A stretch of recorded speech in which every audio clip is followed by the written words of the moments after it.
পারি না। সারাটা দিন টোটো করে ঘুরে বেড়াবে আর আমাকে খুঁজে বেড়াতে হবে।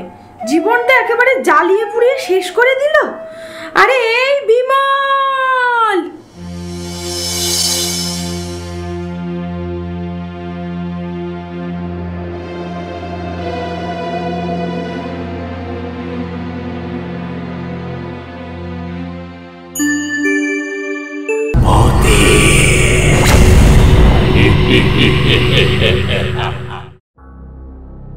আজকের এই গল্পটা সম্পূর্ণ সত্য একটি ঘটনা, যেটা ঘটেছিল আজ থেকে প্রায় 20-25 বছর আগে। আনুমানিক ওই 2002 সালের আশেপাশে হবে। ঘটনাস্থান বর্ধমান জেলা। গল্পটি পাঠিয়েছেন বিমল প্রামাণিক। তখন বিমলের বয়স কত হবে? ওই 12 থেকে 13 বছর। মাধ্যমিক পরীক্ষা তখনও সে দেয়নি। এখনকার দিনে ছেলে মেয়েদের খেলাধুলা মানে ভিডিও গেমস অথবা রিলস দেখা।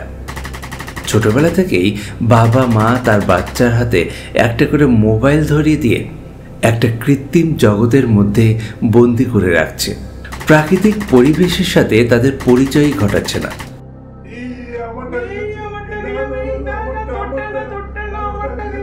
অথচ তখনকার সময় ছিল আলাদা।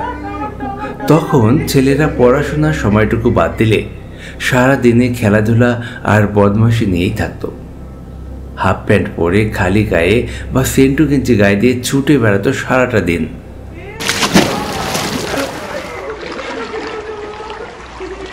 গাছে উঠে বসে থাকতো, গাছ থেকে পুকুরে ঝাঁপ দিত, নানা রকম খেলাধুলা করত।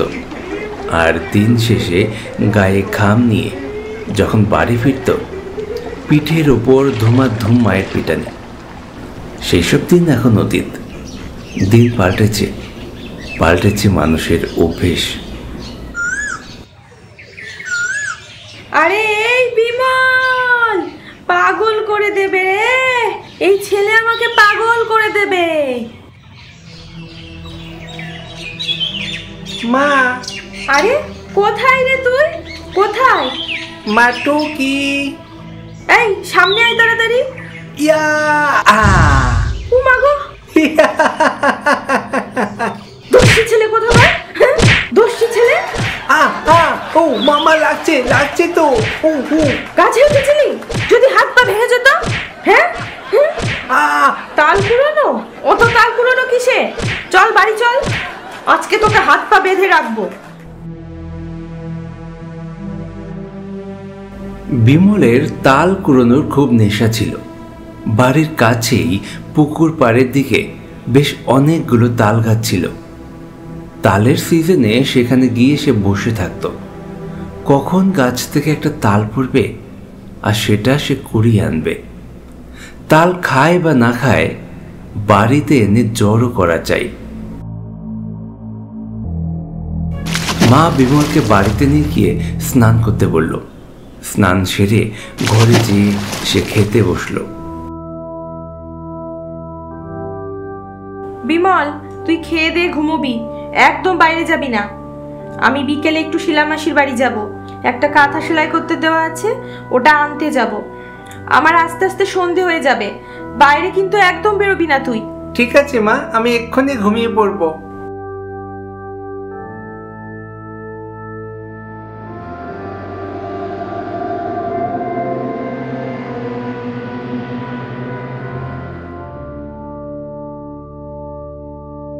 মায়ের কথা মতন খাবার খাওয়ার পরেই বিমল বিছানা গিয়ে শুয়ে পড়ে। কিন্তু সে ঘুমোয়নি, চোখ বন্ধ করে শুয়েছিল আর অপেক্ষা করছিল কখন তার মা বেরোবে।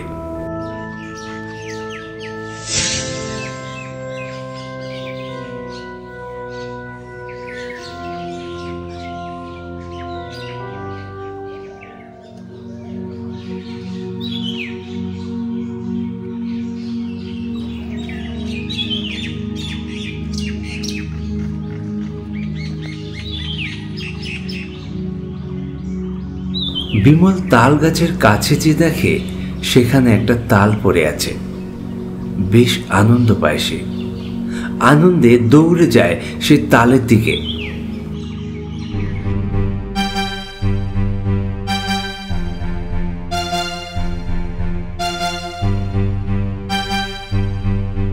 কিন্তু হঠাৎ একটা কাণ্ড ঘটে গেল। কোথা থেকে যেন খালি গায়ে হাফ প্যান্ট পরা একটা ছেলে দৌড়ে এসে তালটা তুলে নিয়ে ঝড়ের গতিতে দৌড়ে চলে গেল। ছেলেটা কে সেটা বিমল চেনে না, তাদের পাড়ার ছেলে এটা না, আর এর আগে সে ওই ছেলেটাকে কোনোদিন দেখেও নি।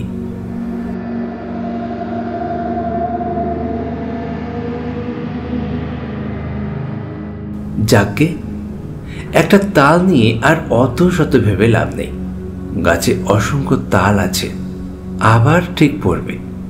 সে এইবার একটা গাছের গোড়ায় যে বসে অপেক্ষা করতে লাগলো তাল পড়ার।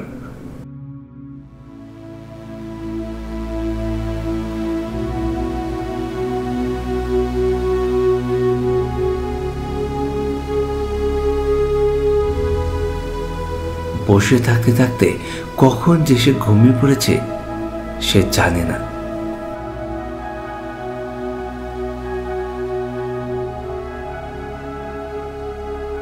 ধীরে ধীরে আধার নেমে আসে। সন্ধে হয়েছে, প্রায় 7টা সাড়ে 7টা বাজে।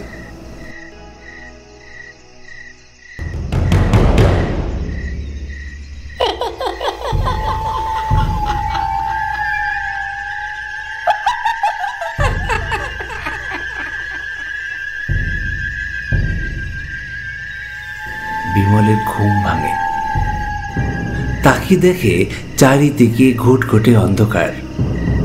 ভয় পেয়ে যায় সে। দিনের বেলা এখানে আসলেও রাত্রে সে কখনো আসেনি। উঠে দাঁড়ায়।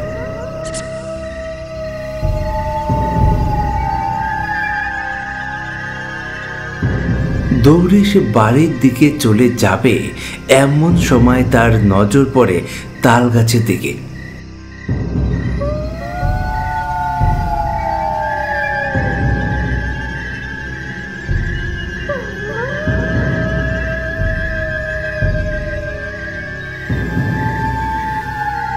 তাল গাছ পেয়ে কে যেন নামছে। একটা বউ, সাদা শাড়ি পরা, লম্বা চুল। ওটা দেখে বিমলের শরীর ভয়ে ঠান্ডা হয়ে এলো। শরীর অবশ হয়ে আসতে লাগলো তার। দৌড়ানোর আর ক্ষমতা নেই। ভয়ে সে থরথর করে কাঁপছে।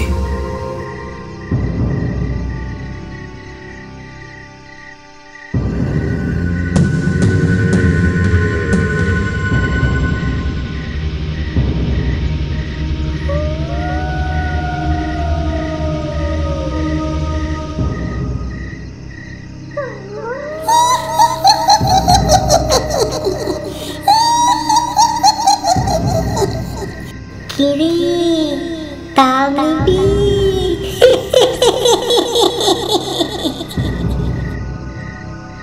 আরে এটা তো সেই ছেলেটা যাকে সে বিকালে দেখেছিল। তবে তবে এরা ভূত, এরা অবশ্যই ভূত। বিকট চেহারা তাদের। বউটা তাল গাছ থেকে নামলো। ভয়ে বিমলের অবস্থা খারাপ। সে থরথর করে কাঁপতে থাকে।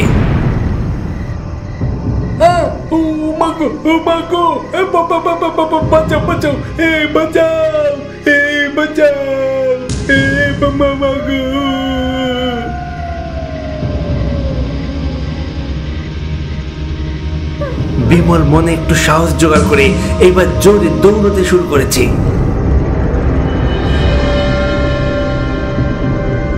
কিছুটা এগোতেই ছেলেটা সামনে এসে পড়ে।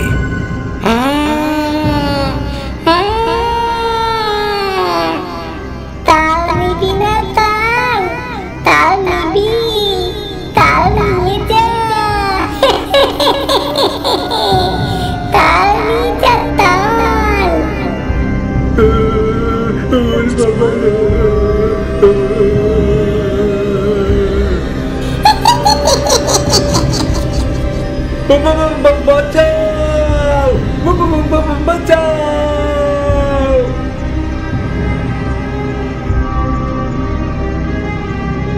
বিমল, এই বিমল! হঠাৎ বিমল তার মায়ের ডাক শুনতে পায়। পেছন দিকে তাকিয়ে দেখে অন্ধকারের মধ্যে একটা হেরিকেনের আলো। ওটা ওর মাই হবে। এদিকে সেই ছেলেটাও এখান থেকে চলে যায়। হয়তো হেরিকেনের আলো দেখতে পেয়ে সে চলে গেছে। বিমল এক দৌড়ে তার মায়ের দিকে চলে যায়। মা মা মা এই তুই রাত্রেবেলা এখানে এসেছিস? না না না না না, ছাড়ো ছাড়ো মা, ছাড়ো ছাড়ো।